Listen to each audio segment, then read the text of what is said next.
curso de la palabra que les quiero compartir. Y también, hermanos, tenemos unos vídeos. Yo les voy a poner estos, le voy a pedir a Cielo que me ponga los vídeos primero.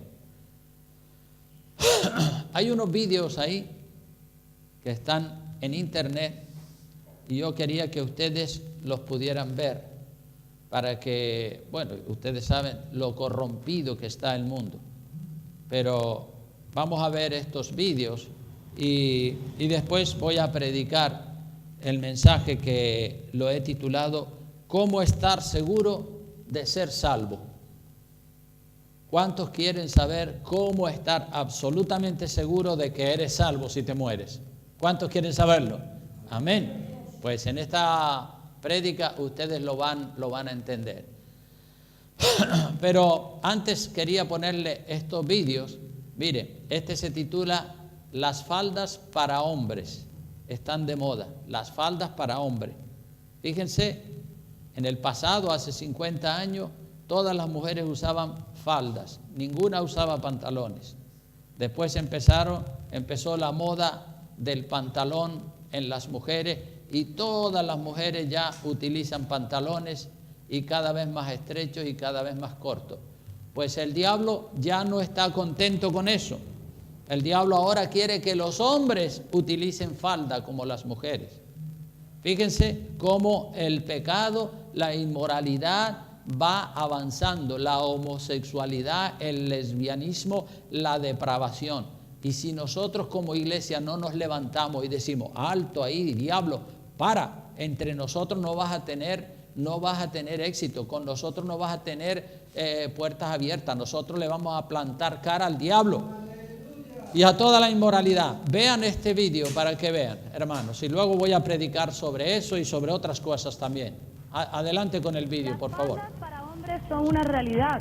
Así lo demuestra el diseñador Alexander Rey, quien invita al género masculino a deshacerse de sus tabúes e incorporar las faldas en sus roperos.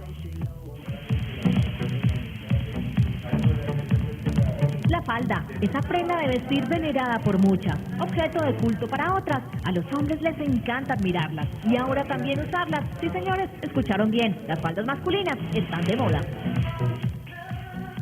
Es una moda muy selectiva, es para un hombre vanguardista, un metrosexual. ¿Que cómo se usan? Esa es una buena pregunta. Es igual que un pareo transformado en alta costura en tela jean en índigo. La puedes llevar con una sandalia, unas chanclas, unos tenis o en casos una bota.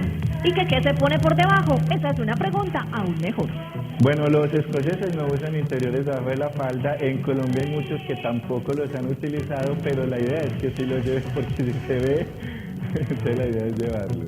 Estas prendas de alta costura y de gran trabajo artesanal ya están en Colombia gracias a este osado diseñador que busca hombres de mundo y de vanguardia para que las luzcan. Fíjense cómo ya se están poniendo de moda. Mire, vean las fotos esas, las que te dije, Cielo, por favor. A ver, amplíalas un poco. Las fotos, mira los hombres con falda. La moda de las faldas en los hombres. Amplía la otra. Sigue, por favor. Otra.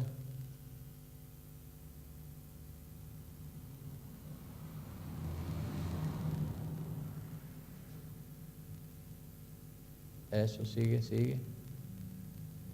Hombres con faldas. Esa es la moda que el diablo está tratando de implantar en los hombres ahora.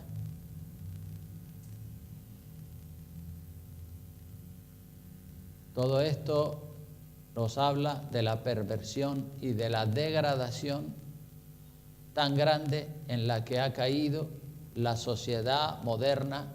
Ya está bien. La sociedad moderna en la que nos ha tocado vivir.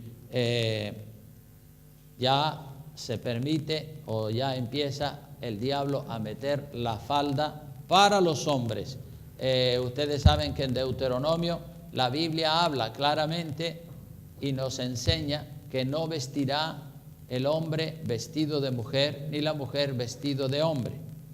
Y el diablo, no contento con imponer los pantalones en la mujer, ahora quiere imponer la falda en los hombres. Y el propósito de Satanás es pervertirlo, degradarlo todo, ¿verdad? El principio de la palabra del Señor es claro. El principio que vemos en ese pasaje de Deuteronomio, como le hemos dicho, el principio bíblico es la diferenciación de sexos. Dios quiere que los sexos se diferencien, que la mujer se diferencie del hombre y que el hombre se diferencie de la mujer. Pero el diablo lo que quiere es mezclarlo todo, igualarlo todo y que los hombres parezcan mujeres, las mujeres parezcan hombres, y quiere hacer un desastre. Pero nosotros, como cristianos, como se supone que tenemos que ser, nos rebelamos en contra de todas esas modas mundanas y queremos seguir conservando los principios de la palabra de Dios, y que el hombre vista como un hombre con pantalón y que la mujer vista con falda, como dice la palabra de Dios, porque así es como se diferencian los sexos en esta generación. En la generación de Jesucristo, pues había túnicas para hombres y túnicas para mujeres, y se diferenciaban perfectamente. Y lo que Dios quiere es que si ahora pues se usa el pantalón, pues el hombre use pantalón decente y la mujer usa falda decente, ¿eh? El principio de la decencia y el principio de la diferenciación de sexos. Vamos a ver otro vídeo que ahora se permite el robo. En este país ya se permite robar. Antiguamente estaba prohibido, pero ahora ya se permite robar. Pone el vídeo de ese inmigrante carterista que se ríe de todos. Miren sí, este es conocido por todos, puede tener perfectamente más de 30 detenciones. Y el Lauro 21 para Central. Adelante. Fabrizio Morente, del 87. Es carterista profesional, como él mismo indica. ¿Sí? Sí, no podemos hacer nada. Él en realidad no roba, hurta. Lo coge al descuido, nunca utiliza la violencia. ¿Verdad? ¿A qué es verdad? Esta tarde, tranquilito, ¿eh? Estamos por aquí. Recibido. Este viejo conocido por la policía no tiene nada encima y tampoco parece tener antecedentes. No, Fabricio, sea bueno, ¿eh? Eso. Que viva España, que podemos robar cuando queramos. Segundo Ese vídeo nos muestra Segundo cómo a ese joven, que es un carterista profesional, él mismo lo reconoce, ha sido detenido por la policía 30, 40 veces y no se le puede hacer nada. No se le puede hacer nada porque dice que él no roba, él lo que hace es hurtar.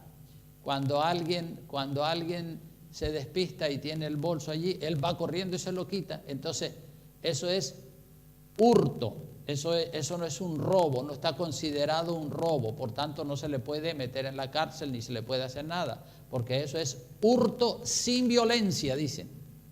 No hay violencia, no es que forcejeó para quitarte la cartera, no. En un descuido te la quitó o te quitó el teléfono móvil. Entonces la policía lo coge y dice, no, sí, bueno, no pasa nada. Fue un hurto y eso no está penalizado. Entonces ese chico, ese y montones más como él, pues se están riendo de las autoridades. Las leyes corruptas que hay en este país, pues la verdad que son una vergüenza. Vamos a ver otro vídeo en contra de la ideología de género. Vamos a ver ese vídeo, por favor. Atiendan bien. La ideología de género, que es lo que se está tratando de implantar ahora mismo. Escuchen este vídeo. De una colombiana. Dios les bendiga.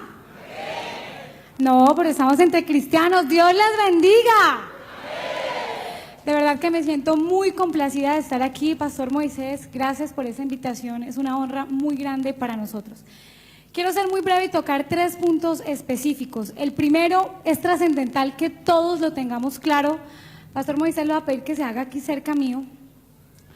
Cuando nombramos la palabra ideología de género, tenemos un problema. Es una palabra tan gris que aparentemente cubre tantas cosas que aún hay personas que no tienen claro detrás de este nombre la perversidad y la oscuridad que se esconde. Entonces, la ideología de género, ¿qué es? Porque ustedes tienen que salir a replicar y con argumentos jurídicos y normativos explicarle a la gente. La ideología de género plantea lo siguiente: el pastor Moisés es hombre no porque haya nacido con biología de hombre, con genitales de hombre, con comportamientos de hombre, como Dios lo mandó al mundo, sino que a él lo obligaron a ser hombre, porque desde niño lo vistieron con pijamas azules, le dieron carritos, lo obligaron a hablar grueso, a jugar fútbol. Entonces toda la sociedad, los papás, la escuela, toda la sociedad lo obligó a él a ser hombre. Quienes quieran creer eso, nosotros lo respetamos. Pero la mayoría de colombianos tenemos claro, y en especial los cristianos, cómo vinimos a este mundo. Y tenemos claro que nuestra identidad sexual no es obligación ni es por un manejo que nos hayan dado. Es porque Dios nos mandó al mundo como hombre y mujer. Hombre, hombre, hay poder en Jesús. A ver. En ese orden de ideas, la ministra de Educación, Gina Parodi, que ha reconocido abiertamente ser una mujer lesbiana, lo cual es respetable, ha querido desde que llega al ministerio imponer una tendencia para que en las escuelas y colegios de nuestro país se empiece a imponer la ideología de género, acabar el tema de niño y niña y solamente hablar de un género, para poderle decir a los niños que ellos tienen que explorar y que tienen que descubrir cuál es su sexualidad. Hay cartillas, hay videos, hay unas preguntas orientadoras que vienen por parte del ministerio y, como si fuera poco, con la Asociación Colombia Diversa, que es una organización abiertamente de la comunidad LGBTI, y a ellos la ministra le dio la potestad de argumentar las preguntas y de visitar los colegios para imponer todo el tema de ideología de género. Ya teniendo claro eso, quiero contarles que se han hecho muchas cosas en Colombia para tratar de detener esto del ministerio. En Bogotá hay una asociación que se llama MENACEA, Mesa Nacional de Autoridades Educativas. Ellos recogieron más de 92 firmas que en un manifiesto le entregaron a la ministra y al día de hoy no se los han contestado.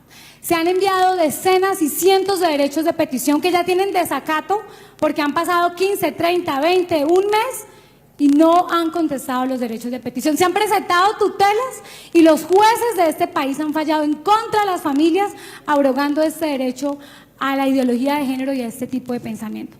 Les cuento esto para decirles que la vía gubernativa ya se ha agotado, que todos los movimientos y acciones jurídicas que se puedan establecer se han establecido y hoy sigue el Ministerio de Educación enfrentando y diciendo que ellos van a imponer la ideología de género en los colegios.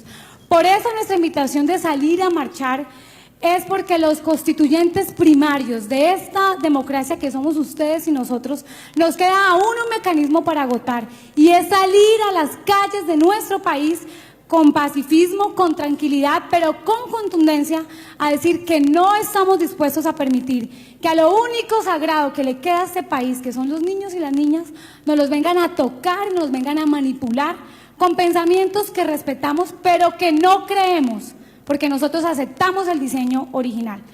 Hemos elaborado una carta en compañía de ellos y de abogados expertos y también de asesores de la Procuraduría, donde a ustedes como padres de familia, que la ley 1620 es muy clara en decir que los manuales de convivencia los tenemos que armonizar el cuerpo docente, los rectores, los padres de familia y los estudiantes, con compañía del ministerio. Así que ustedes, padres de familia, les comunico que por el artículo 68 de la Constitución Política de Colombia son los responsables de garantizar la educación sexual y moral de sus hijos. Ustedes tienen un derecho que hoy lo tienen que hacer valer. Por eso queremos pedirles que nos ayuden a firmar estas cartas, porque la ministra pudo rechazar 90.000 firmas, pero si le llegan 1 millón de cartas al ministerio, ¿Las va a tener que contestar sí o no? Además que no le está mandando la carta a Pepito Pérez, le está mandando la carta a padres de familia autorizados por la Constitución Política de Colombia para decirle: no vamos a permitir que en nuestras instituciones llegue la ideología de género. Eso es lo primero en lo que quiero hacer claridad para que ustedes nos colaboren, para que lo tengan claro. Lo segundo, aprovechando que estoy entre hermanos, que me siento entre la comunidad cristiana, quiero abrir mi corazón con ustedes y quiero decirles que cuando todo esto inició en la asamblea, nunca nos imaginamos que llegara a tener este avance que ha tenido, nunca nos imaginamos que el Señor fuera a utilizar la voz de una joven común y corriente de 25 años para hacer un eco en el país y desmantelar lo que el Ministerio de Educación pretendía hacer en los colegios. Pero les quiero hablar hoy como cristiana. Me sentí al comienzo abrumada, porque como le dijo el pastor, estoy a puertas de casarme, que es de las cosas más lindas que le pueden pasar a una mujer. Y yo no sé cómo van a ser mis flores, no sé cuál va a ser el ponqué, ni siquiera me he podido medir el vestido porque estoy en toda esta lucha, en entrevistas, viajando, haciendo cosas, y no he podido vivir esa etapa como tal vez pensaba vivirla. Nunca había tenido un esquema de seguridad porque siempre he podido caminar por tranquilidad por las calles, y ahora tener que tener un grupo de seguridad, la verdad no es nada divertido. Ser el ojo del huracán ante un partido como el partido de la U que amenaza con sancionarnos y sacarnos por atrevernos a hablar a favor de la familia. Todas estas cosas juntas trajeron un poco de consternación, de sentirme abrumada. Y una mañana muy temprano, llorando, le decía al Señor: Señor, ¿en qué momento yo me metí en esta vaca loca? ¿En qué momento pasó todo esto? Me siento abrumada, me siento cargada. Y yo de pronto quería que el Señor tuviera como una palabra de alivio, de fuerza. Y la palabra del Señor fue una palabra demasiado fuerte. Y me dijo: sí, muy abrumada, porque no había hecho nada. Muy abrumada, y no se han dado cuenta que la educación y la situación moral del país está al borde, está en un acabose, y ustedes callados. ¿Cuál abrumada? ¿Cuál triste? ¿Cuál preocupada? Es el momento de sacudirse y de entender lo que está pasando en el continente, lo que está pasando en nuestra nación. Y eso me sirvió para reflexionar y decir con mucha sinceridad lo siguiente: si hay alguien en Colombia culpable de la degradación moral y de las cosas que están pasando en la educación, no es la ministra, no lo son los LGBTI, no es el gobierno. Somos nosotros, el pueblo de Dios, porque a los únicos que tienen al Espíritu Santo allá dentro en su corazón para remorderles, para enseñarles cuál es el pecado, porque los que conocemos la verdad, porque los que sabemos cuál es el camino, somos nosotros, porque a los que les delegó el Señor ser luz y sal en esta tierra, somos a nosotros. Pero hemos estado tan callados, hemos estado tan felices en estas cuatro paredes, alabando al Señor, cantando aquí, pero cuando salimos al mundo real no estamos cumpliendo el papel que deberíamos cumplir. Hoy los culpables de que la educación de nuestro país esté en acabose también son los padres de familia, que creyeron que los colegios, Pastor Moisés, era una guardería para mandar a los hijos y tenerlos allá un tiempo mientras en la noche llegan a la casa a comer. Y no han cumplido con ese papel que deben cumplir de enterarse, de saber qué está pasando con sus hijos. Me decía el rector del colegio La Salle: Ángela, nosotros habíamos citado a más de 20 reuniones acá en el colegio, y de los 3.000 estudiantes, 4.000 estudiantes que tenemos, llegaban 100 padres de familia, 80, 90. Tan pronto se supo esto, al otro día casi me tumban la puerta de la rectoría, bravos los papás conmigo, que cómo yo iba a permitir semejante cosa en la institución.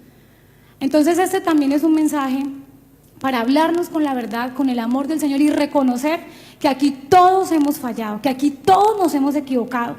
Pero hoy tenemos una oportunidad para revertir ese abandono que hemos tenido, y es salir a las calles a marchar, salir a las calles a reclamar y a decirle al gobierno que si bien nos dormimos por un tiempo, hoy nos hemos despertado, y que las familias de Colombia las vamos a respetar y las vamos a cuidar.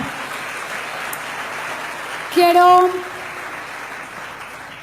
cerrar diciéndoles que hoy es un día especial.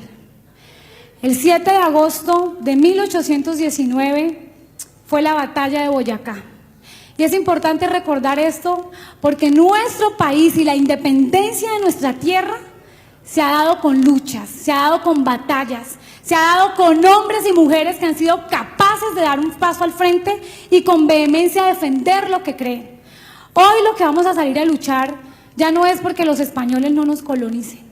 Hoy por lo que vamos a salir a luchar es por la libertad de los padres a educar a sus hijos y por la libertad de que las familias, como fueron creadas por un hombre y una mujer, se mantengan en nuestra Constitución y en nuestra educación.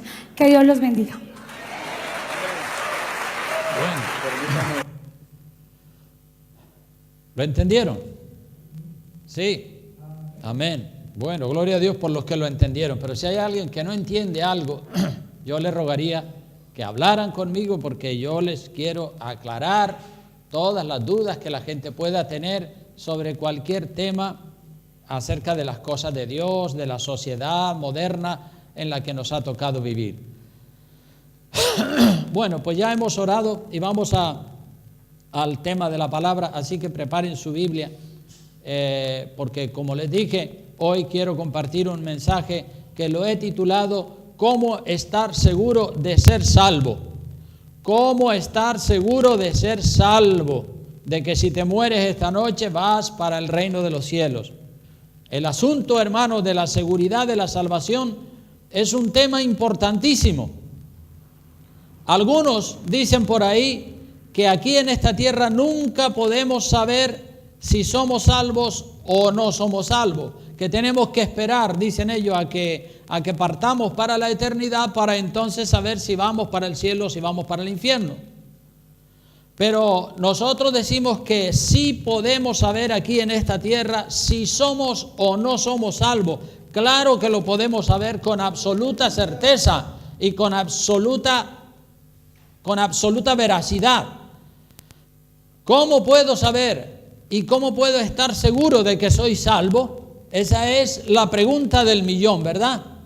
Para responder a esa pregunta, uno debe de hacer un examen muy serio, un examen de conciencia y hacerse 4 preguntas, que las voy a decir, las 4 preguntas que tenemos que hacernos. Si quiere escribirlas, las puede escribir y así cuando llegue a su casa, pues usted las puede tener en cuenta. 4 preguntas tenemos que hacernos y responder con honestidad y con sinceridad a esas 4 preguntas. Y si respondemos positivamente con seguridad total, pues quiere decir que somos salvos. Si no, si hay dudas, pues entonces es obvio que no estamos seguros.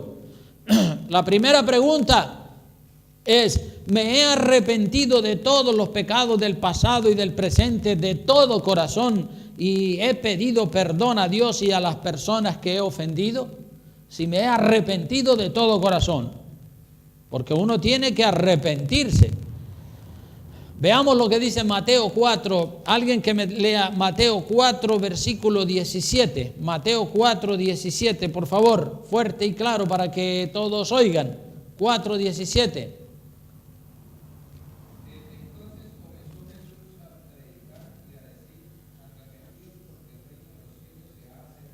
Amén. Cristo comenzó a predicar y a decir: arrepentíos, arrepentíos. El mensaje es arrepentimiento. Mateo capítulo 3, versículo 12. Juan el Bautista, el mensaje que predicó Jesucristo, ya antes de venir Jesucristo, Juan el Bautista lo estaba predicando. En Mateo 3, 12 dice la Escritura: su aventador está en su mano y limpiará la era. Mateo 3, 1 y 2. Mateo 3, 1 y 2. Dice: en aquellos días vino Juan el Bautista predicando en el desierto de Judea y diciendo, ¿qué decía? Arrepentíos, porque el reino de los cielos se ha acercado. Entonces, el mensaje de Jesucristo, el mensaje de Juan el Bautista y el mensaje de todos los varones de Dios ha sido el mismo: arrepentíos, arrepentíos. El mensaje que hay que predicar a los pecadores no es el que se predica hoy en día en muchas iglesias: Dios te ama, Dios te ama, Dios te ama. No, ese no es el mensaje que hay que predicar. El mensaje que hay que predicar es: arrepentíos, para que sean borrados vuestros pecados. Como dice también el libro de Hechos de los Apóstoles en el capítulo 3 y en el versículo 19, Hechos 3:19 dice: así que arrepentíos y convertíos para que sean borrados vuestros pecados, para que vengan de la presencia del Señor tiempos de refrigerio. Arrepentíos para que sean borrados. Entonces, primera pregunta: me he arrepentido de todo corazón de todos mis pecados, tanto del pasado como del presente, y le he pedido perdón a Dios y a las personas contra las cuales he pecado. Pregunta número 1. Y la pregunta número 2: ¿he perdonado de todo corazón a las personas que me han hecho daño? Pregunta número 2: ¿he perdonado de todo corazón a todas las personas que me han hecho daño? Miren lo que dice Lucas 6:37. Dice así, dice: no juzguéis y no seréis juzgados, no condenéis y no seréis condenados, perdonad y seréis perdonados. Si perdonamos, seremos perdonados. Si no perdonamos, no podemos ser perdonados, así de claro. Y Mateo capítulo 6, versículo 15, dice: mas si no perdonáis a los hombres sus ofensas, tampoco vuestro Padre os perdonará vuestras ofensas. Entonces la segunda pregunta es: ¿he perdonado de todo corazón a todas las personas que me han hecho daño? Si responde de manera positiva a la primera y a la segunda, vas por buen camino. La tercera pregunta: ¿he aceptado a Cristo como único y suficiente Salvador de mi vida? ¿He aceptado a Cristo como único y suficiente Salvador de mi vida? Esta es una pregunta también trascendental, porque tenemos que aceptar a Cristo. Obviamente tenemos que arrepentirnos de todos los pecados, tenemos que perdonar y también tenemos que aceptar a Cristo. Mira lo que dice Juan 1:12. Dice: mas a todos los que le recibieron, a todos los que le recibieron, a los que creen en su nombre, les dio potestad de ser hechos hijos de Dios. En otras palabras, que si has creído en Jesucristo y lo has aceptado en tu corazón, entonces esa es otra de las razones por las cuales tú puedes decir: soy salvo, he aceptado a Cristo como mi Señor y como mi Salvador. Pero no es la única pregunta, es, como digo, la tercera pregunta. Y Efesios capítulo 2, versículo 8 y 9 dice: porque por gracia sois salvos, y esto no de vosotros, pues es un don de Dios, no por obras, para que nadie se gloríe, es por la obra de Cristo. Así que no eres salvo por tus obras, aunque tus obras son muy importantes para Dios, pero por el fruto se conoce el árbol, como dijo Jesucristo: por sus frutos los conoceréis. Y el fruto manifiesta lo que tú eres. La obra de Cristo es suficiente para la salvación del ser humano, pero el árbol que no da buen fruto después de la conversión, la persona que no da buen fruto después que se ha convertido, dice que será cortado y echado al fuego. Y la cuarta pregunta: ¿estoy viviendo en santidad como Dios manda, cumpliendo todos los mandamientos, asistiendo a la iglesia, bautizado, diezmando, obedeciendo a la palabra de Dios? ¿Estoy cumpliéndole a Dios con todo? Ustedes saben que la Biblia dice: sin santidad nadie verá al Señor. Lo dice Hebreos 12:14. Sin santidad nadie verá al Señor. Entonces, estoy viviendo en santidad total, no en santidad parcial, sino en santidad total. Porque si andas mirando pornografía, si andas malgastando tu tiempo libre en juegos y entretenimientos vanos, si no oras para vencer las tentaciones, si no ayunas, si andas por ahí masturbándote o yendo a las playas y a las piscinas a ver la carne de las mujeres que están enseñando todo, entonces no verás a Dios, porque no estás en santidad.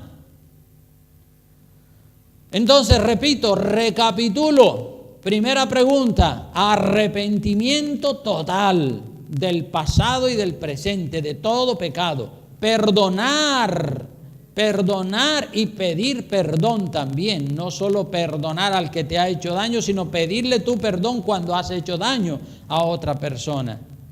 Y tercero, aceptar a Cristo como Señor y Salvador. Y cuarto, vivir en santidad. Si no vives en santidad, de nada te sirve pues haberte arrepentido o haber pedido perdón o haber aceptado a Cristo. Tienes que vivir en santidad, porque la Biblia dice que si no vives en santidad no verás al Señor. Así que, hermanos, si usted puede responder de manera positiva, sin dudar en nada a estas 4 preguntas, usted puede decir con total seguridad: yo soy salvo, yo soy salvo. Tengo mi conciencia tranquila y he podido responder con total honestidad delante de Dios a esas 4 preguntas. Pero si usted no ha podido responder con total y absoluta seguridad, de manera positiva, a alguna de esas 4 preguntas, entonces lo más seguro es que usted tiene dudas. Usted tiene dudas sobre si es salvo o si no es salvo. Tiene dudas. Y si usted está dudando, le recuerdo que la Biblia dice que la duda es pecado, y que sin fe, la fe es lo contrario de la duda. La fe es certeza, seguridad total, absoluta. Hebreos 11:6 dice la palabra de Dios: sin fe es imposible agradar a Dios. O sea que tenemos que tener fe. Estoy absolutamente seguro. Pero si está dudando, mire lo que dice Romanos 14:23. La duda es pecado, dice Romanos 14:23.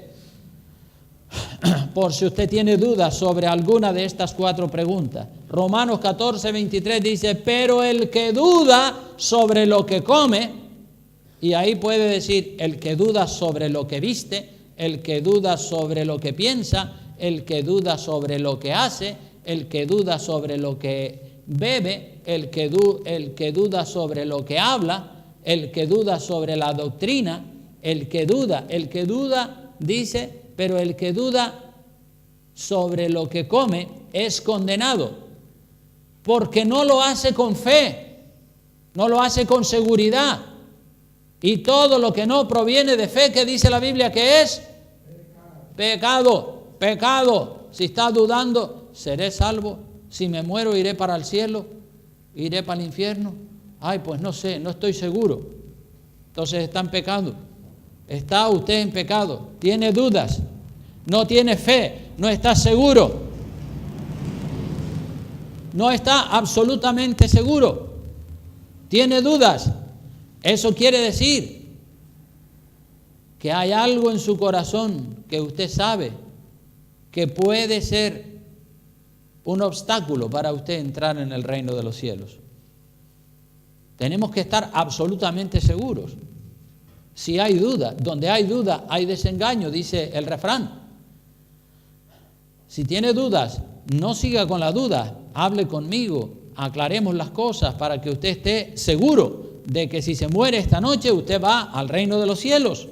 Amén.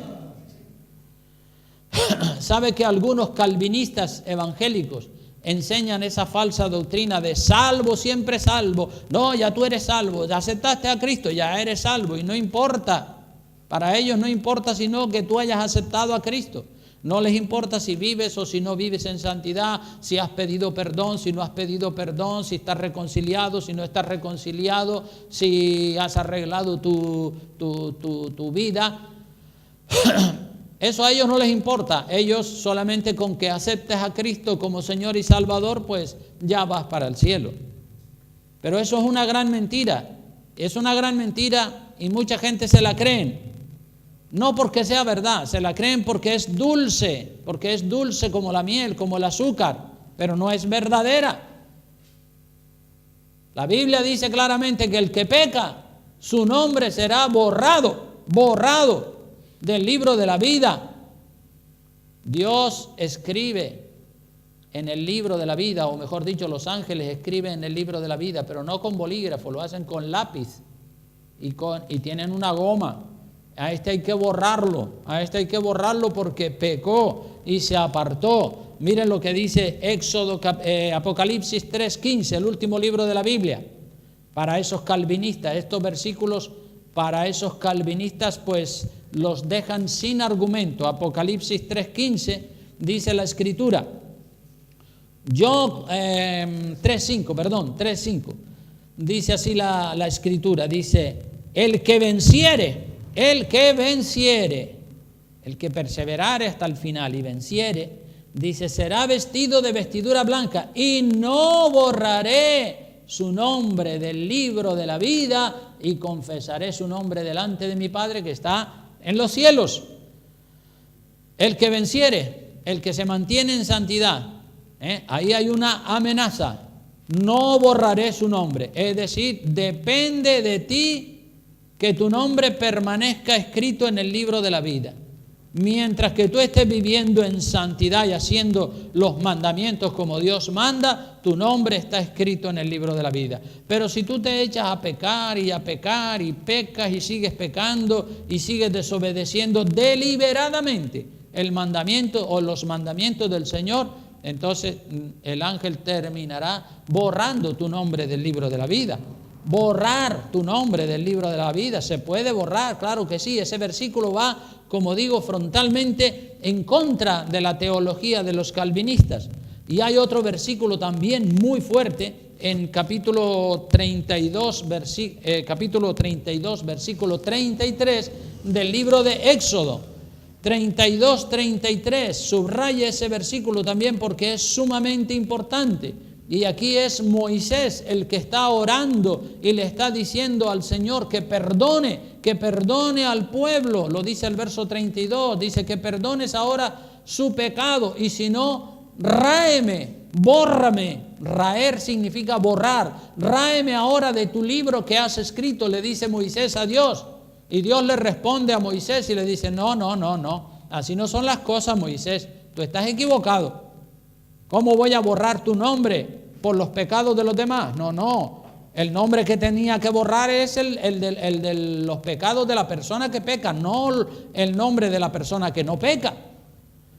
Por eso Dios le responde en el verso 33 y le dice, y Jehová respondió a Moisés, al que pecare contra mí, al que pecare, no a otro, al que pecare contra mí, a este raeré, borraré yo de mi libro. A este borraré o raeré yo de mi libro. Entonces es al que peca contra Dios, no es al que no peca. Entonces, hermano, ahí está clarísimo. La conciencia, usted y yo tenemos una conciencia. La conciencia es el receptor de los mensajes. La conciencia nuestra es como un receptor de radio. La radio se compone de dos cosas, se compone de un centro emisor, es decir, la emisora donde están los estudios de la radio y el receptor de radio que cada persona tiene en su casa para oír la radio.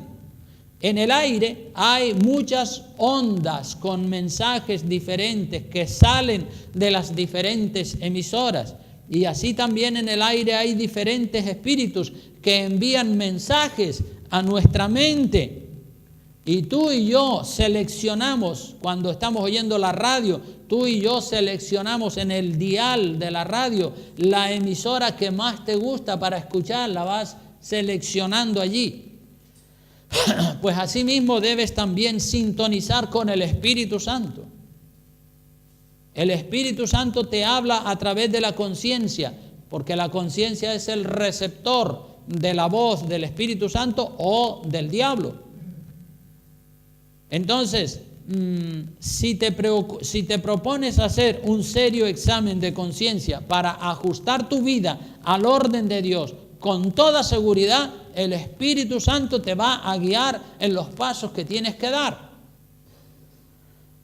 ¿Te has hecho alguna vez la pregunta trascendental, la más importante de tu vida? La pregunta que les dije, ¿soy salvo o no soy salvo?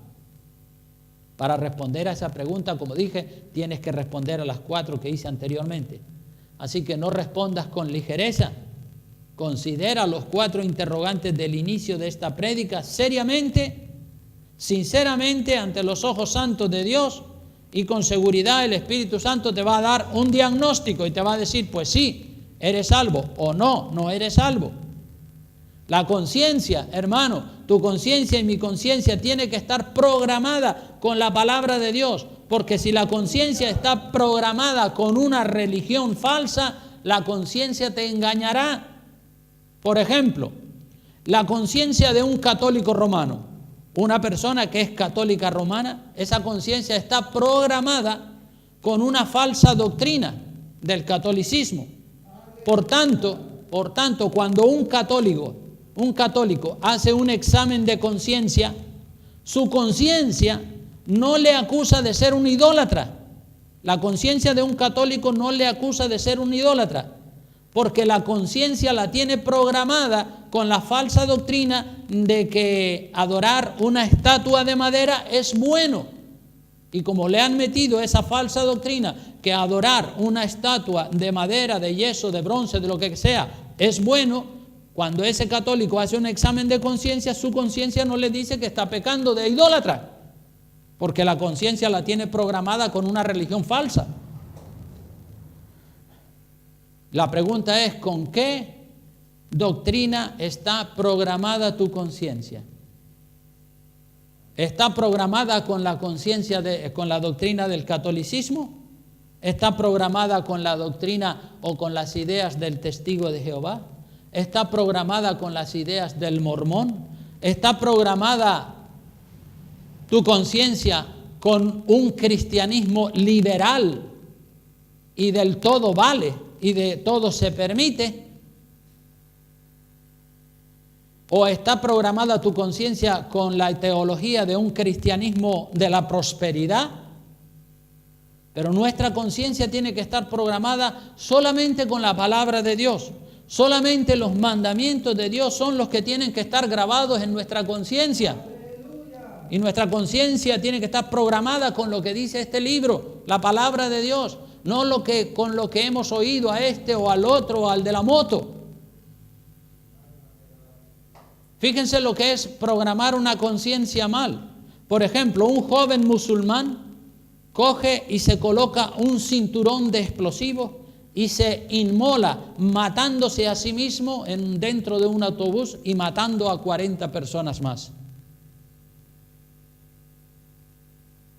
¿Qué pasó? ¿Qué pasó? ¿Por qué lo hizo? Porque le lavaron el cerebro, le metieron en su mente, en su conciencia, la mentira de que si se inmolaba matando infieles, para los musulmanes radicales, los infieles son los que no son musulmanes, es decir, nosotros, le metieron en su conciencia y en su mente esa mentira de que si se inmolaba matando infieles, entraría en el paraíso y tendría mucha felicidad y también tendría en el paraíso, le enseñan, allí tendría un harén de mujeres guapas para tener sexo con ellas. Y ese jovencito desde niño le metieron esa idea que tienes que ser un mártir, porque si vas a ser un mártir vas para el cielo y allí tienes felicidad eterna y un harén de mujeres para ti solito y eso va a ser muy bueno. Y entonces el muchacho se creyó esa mentira, se puso el cinturón de explosivos, se metió en un autobús repleto de gente, lo reventó allí, murió él y murieron 40, 50 personas más. Se creyó la mentira que le metieron, le programaron. Pero no deje entrar en su mente nada que no sea palabra de Dios, hermano. Hay montones de ideas falsas pululando por ahí. Cuando usted enciende la radio, hay montones de emisoras. Y así hay también montones de voces, la mayoría de los demonios. Pero también está la voz de Dios hablándote. Pero la voz de Dios te habla por la palabra. Entonces tienes que ser honesto, no te engañes a ti mismo. Tienes que ser honesto ante ti y ante Dios. Y debes tener temor de Dios y no creer las mentiras dulces que se oyen por ahí. La verdad absoluta está solamente aquí, en este libro, la palabra de Dios. Pero muchos cristianos no la leen, no la entienden. Y van buscando adaptar lo que dice la Biblia a lo que ellos creen. Y eso es el error más grande que se puede cometer. No podemos adaptar lo que dice la palabra de Dios a lo que a nosotros nos gusta. Es al revés. Tenemos que adaptar nuestra vida a lo que dice la Escritura. Y si tenemos que hacer cambios, hay que hacerlo. Y de todo corazón, y por amor a Dios, y por amor a nosotros mismos también. Así que tenemos que programar nuestra mente con la palabra de Dios. Métase, hermano, el plano, el croquis, esto es un plano, esto es un croquis de Dios. Métaselo en su vida, porque Dios es muy preciso, Dios es muy exacto. Las leyes y las instrucciones y las normas y los preceptos de Dios son muy claros para toda la iglesia. Amén. ¿Saben que cuando Dios mandó a Noé a que construyese el arca en que su casa se salvase, Dios fue muy preciso y exacto? Mire lo que dice Génesis capítulo 6, versículo 14. Génesis capítulo 6, versículo 14. Dios es muy preciso, Dios es muy exacto. Si usted no conoce las precisiones y las exactitudes de Dios es porque no ha leído la Biblia. Génesis 6:14 dice la Escritura: hazte un arca de madera de gofer, harás aposentos en el arca y la calafatearás con brea por dentro y por fuera. De esta manera la harás de 300 codos de longitud, la longitud del arca. Fíjate las medidas, los aposentos. De 50 codos su anchura y de 30 codos su altura.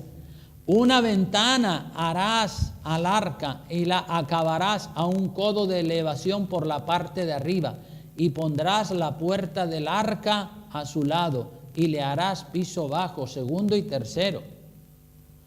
Fíjense lo preciso que es Dios.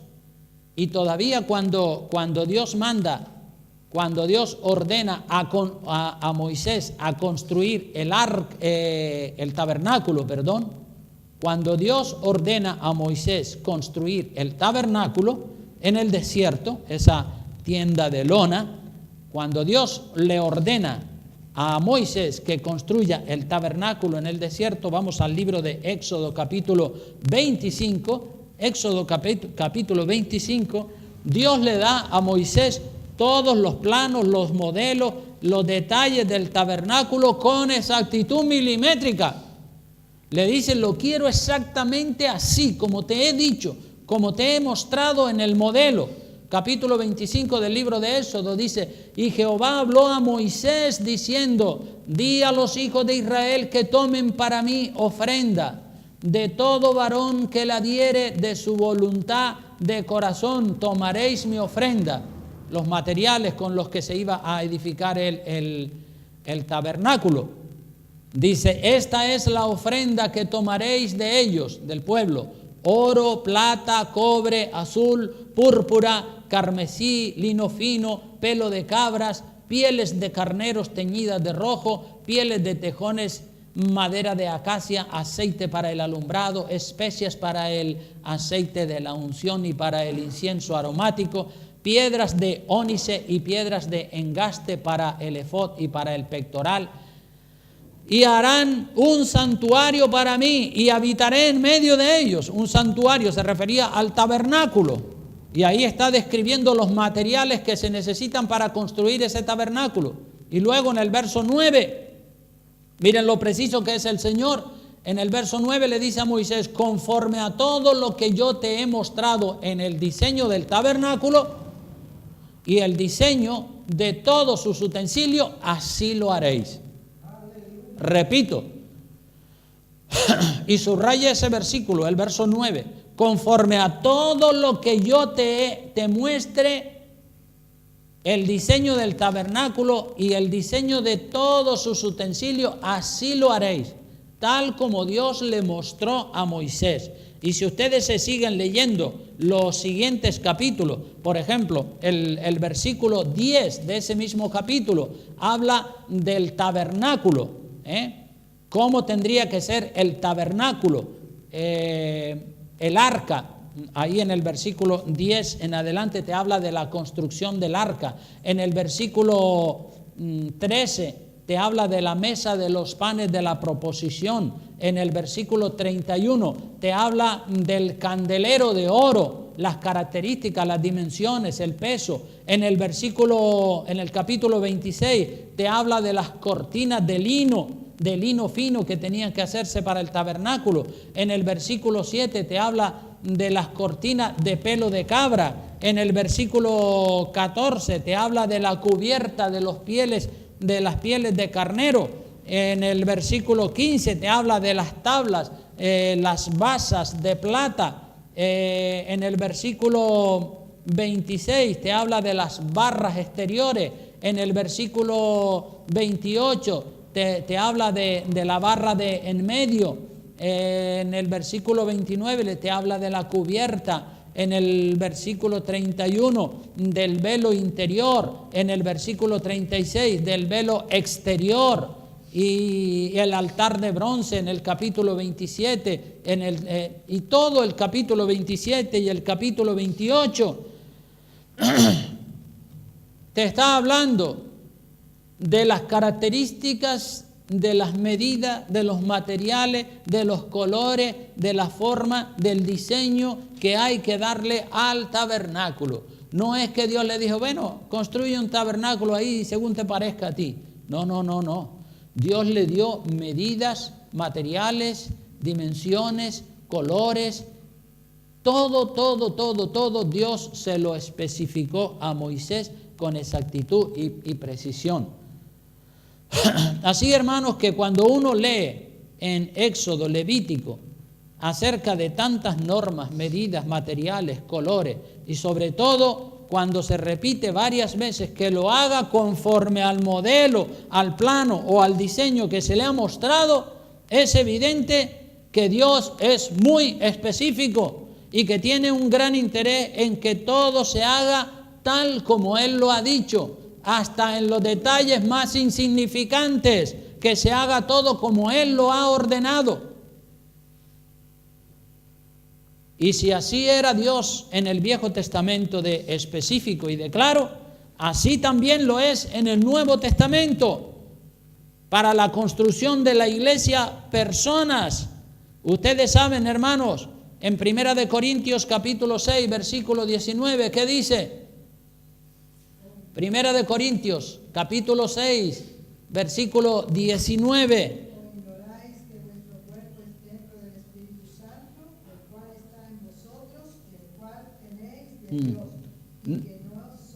Vuestros. Exacto. Ignoráis. 1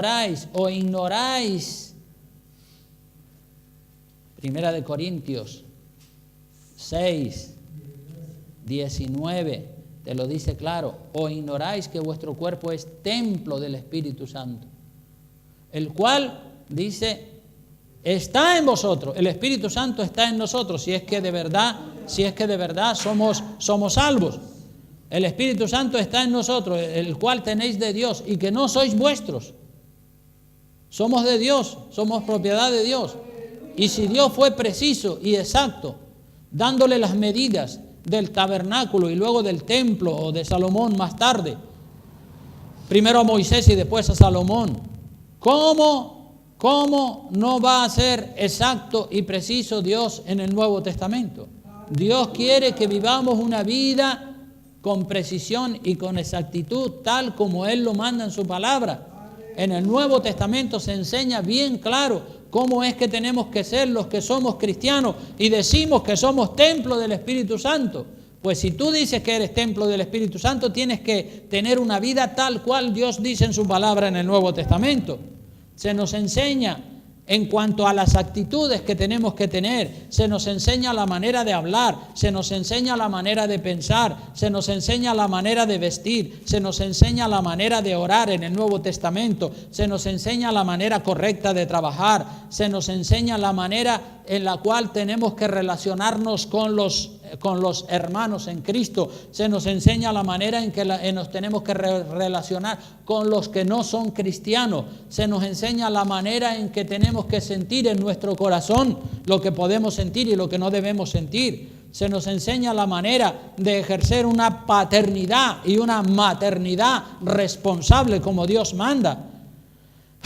Se nos enseña a ser un buen marido o una buena esposa o un buen hijo. Y aquí en esta iglesia, hermanos, estamos dando instrucciones, somos claros, somos específicos, somos concretos, para que todos los que son cristianos construyan sus vidas, construyan su templo, que es el templo del Espíritu Santo, para que lo construyan tal como Dios nos indica con exactitud y precisión en el Nuevo Testamento. Así que no nos guiemos por el mundo, porque el mundo está hecho un caos.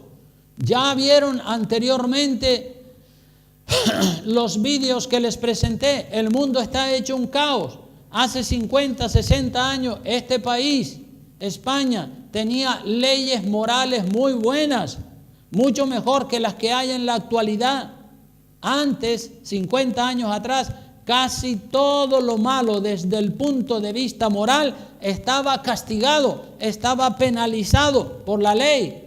Pero ahora todo está despenalizado.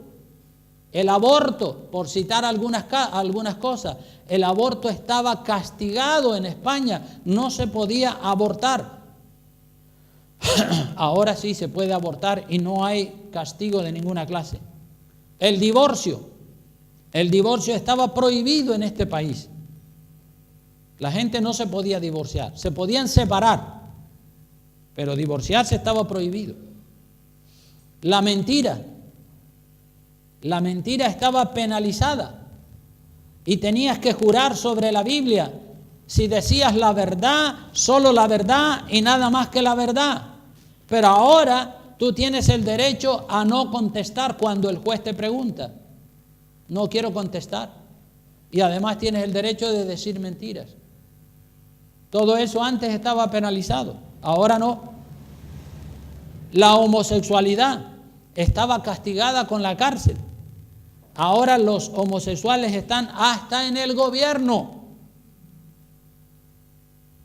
Y ya se considera la homosexualidad y el lesbianismo como algo normal. Antes los metían en la cárcel. Todo lo malo estaba castigado, estaba penalizado. Ahora no, ahora ya todo lo malo está despenalizado. Las relaciones sexuales entre solteros, eso prácticamente no existían. Antes del matrimonio casi que no existían. La regla era que todo el que quería mantener relaciones sexuales con su esposo, con su novia, primero tenía que casarse. Hoy en día la gran mayoría de los solteros fornican y tienen hijos y conviven, y luego cuando llevan 6, 7, 8 años de convivencia, entonces dice que ya tienen niños, 2, 3 niños, vamos a casarnos. Todo lo hacen al revés. Antes la gente casi que ni blasfemaban contra Dios, y hablo de la gente de afuera, del mundo, de los que no eran religiosos. Respetaban las cosas de Dios, pero hoy en día hasta los niños y las mujeres blasfeman en contra de Dios. ¿Vieron los vídeos que pusimos anteriormente? Antes los pantalones eran solamente para hombres, pero ahora los llevan las mujeres. Y los modistos, como vimos en el vídeo anterior, los modistos ya están imponiendo la falda para los hombres. Los modistos ya están imponiendo la falda para los hombres. Quieren distorsionarlo todo, quieren pervertirlo todo. Y el diablo no para. El diablo va a seguir degradando, pervirtiendo la sociedad. Y si nosotros no nos levantamos en contra de la sociedad, en contra de tanta corrupción y de tanta inmoralidad, entonces también nosotros nos vamos para el infierno juntamente con ellos. Robar, como le pusimos en el vídeo anterior, robar estaba penalizado con la cárcel, pero hoy en día no se le hace nada al ladrón. Ya vieron aquel vídeo, sorprenden a un carterista que él no roba con violencia, sino que cuando coge a una persona descuidada le quita el bolso o le quita el móvil, y eso ya no se considera robo, eso se considera hurto. Como dijo aquel policía, dice, no, él no roba, él lo que hace es hurtar, quitar el móvil, quitar la cartera, quitar el bolso, pero no ejerce violencia. Y si no ejerce violencia, pues no se le puede encerrar en la cárcel. La policía lo conoce, ha robado 400 móviles y 300 bolsos y sigue el hombre tan fresco como una lechuga robando y robando. Y que viva España, porque aquí se puede robar y no pasa nada. Entonces, bueno, hemos visto, hermanos, cómo está la sociedad en la que nos ha tocado vivir y cómo estar seguro de ser salvo, cómo estar seguro. Hágase esas 4 preguntas cuando llegue a su casa, haga una reflexión seria y pregúntese esas 4 preguntas que le he dado en el curso de este mensaje, y allí usted, si usted es honesto y sincero delante de Dios, allí usted va a saber si realmente usted es salvo o no es salvo. Amén. Puestos de pie, por favor, vamos a terminar con una oración de agradecimiento al Señor por su paz, por su gozo y por todas las bendiciones que el Señor nos ha dado.